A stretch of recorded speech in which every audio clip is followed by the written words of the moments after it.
மூர்த்திக்கு தகப்பன் சுவாமிக்கு குகனுக்கு முத்துக்குமரனுக்கு குமரகுருவுக்கு பரமகுருவுக்கு ஆறுமுகனுக்கு சரவணனுக்கு சிவசுப்பிரமணியனுக்கு விசாகனுக்கு பாலசுப்பிரமணியனுக்கு குமார சுவாமிக்கு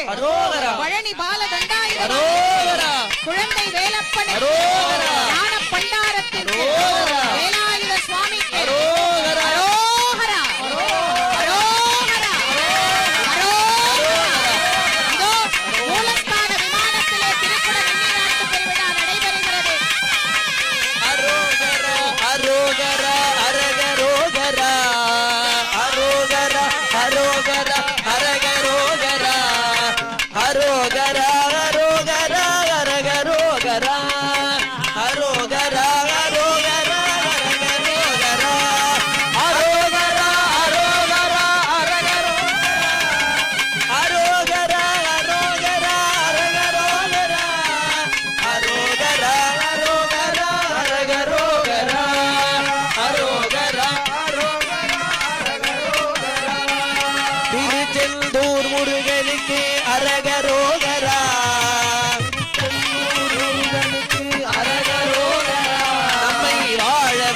தெய்வத்துக்கு அரக